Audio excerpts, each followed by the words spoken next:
राजाने आपण एकत्र आलो आहोत ते एकत्र राहण्यासाठी असा पुनरुच्चार उद्धव ठाकरे यांनी दसरा मेळाव्यात केलाय।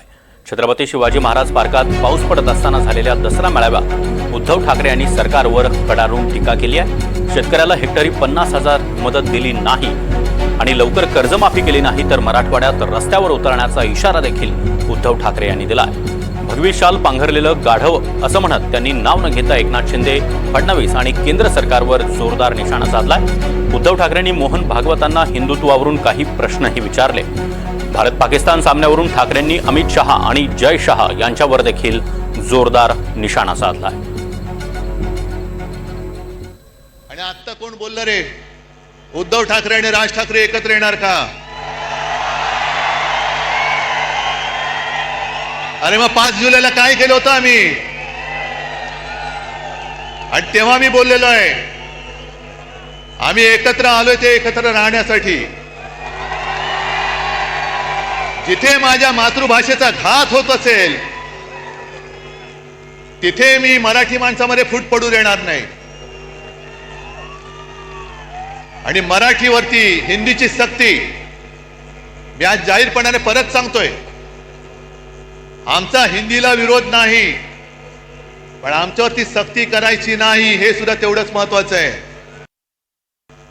आणि मग 100 वर्ष झाल्यानंतर मोहन भागवतांना मी सांगतोय की भागवत साहेब, हे तुमचे चेले चपाटे आहोत। 100 वर्ष झाल्यानंतर तुम्हाला समाधान आहे का की ज्या कामासाठी 100 वर्ष संघाने मेहनत केली आणि त्या मेहनतीला आज लागलेली ही विषारी फळं, ही फळं बघितल्यानंतर तुमचं समाधान होतंय का? तुम्हाला आनंद मिळतोय का की याजसाठी केला होता अट्टहास, ही विचारी सगळी फळं त्या झाडाला लागलेत? आणि मला असं वाटतं की कदाचित भागवत साहेबांना सांगता येत नसेल, पण RSSचा हेतू ब्रह्मदेवाचा बाप होण्याचा असेल, पण ब्रह्मदेव नाही झाला, ब्रह्म राक्षस झालेला आहे। आणि मुद्दामून तुम्हाला सांगतो, मी ब्रह्म राक्षस हा शब्द जाणीवपूर्वक वापरतो आहे। सगळ्यांनी घरी जाताना गुगलवरती ब्रह्म राक्षस या शब्दाचा अर्थ बघा। काल परवाकडे झालेली जी क्रिकेट मॅच एशिया कप, तो जिंकल्यानंतर जो माणूस क्रिकेटची तुलना युद्धाबरोबर करतो तो माणूस बेशरम आहे। क्रिकेट आणि पाकिस्तान बरोबर कशाला थोतांड केली तुम्ही? ऑपरेशन सिंदूर तुम्हीच आम्हाला सांगितलं ना की पहलगाम मध्ये धर्म बघून, धर्म विचारून गोळ्या घातल्या।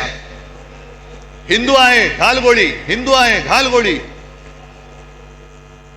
मग एक तर तुमचं सरकार तिकडे 10 वर्ष बसले, तुमच्या देशामध्ये हिंदू सुरक्षित नाहीये। या देशामध्ये हिंदू धर्म विचारून गोळ्या घालणाऱ्या अतिरेक्यांच्या देशाबरोबर तुम्ही क्रिकेट खेळता, म्हणजे बाप देशप्रेमाचं नाटक करतो, ढोंग करतो आणि पोरगा क्रिकेट खेळतो। ही तुमची घराणेशाही। एका बाजूला तुमची नाचलेली कुजलेली सडकी ढोंगी घराणेशाही आणि दुसऱ्या बाजूला आमच्या ठाकरेंची घराण्याची परंपरा, ठाकरेंची घराणेशाही, ज्याचा मला अभिमान आहे। आज महाराष्ट्र सरकारला मी इशारा देतोय की शेतकऱ्याची कर्जमुक्ती लवकर करा, शेतकऱ्याला 50,000 रुपये हेक्टरी लवकर जाहीर करा, नाहीतर मराठवाड्यामध्ये आम्ही रस्त्यावरती उतरल्याशिवाय राहणार नाही। राज्यभर आम्ही आंदोलन करू, मराठवाड्यामध्ये आम्ही सुद्धा लवकरात लवकर एक, जर यांनी जाहीर नाही केलं तर मोठा मोर्चा आपण खैरे साहेब अंबादास मोर्चा लावायचा। कसे देत नाही, शेतकऱ्याचा हक्क आहे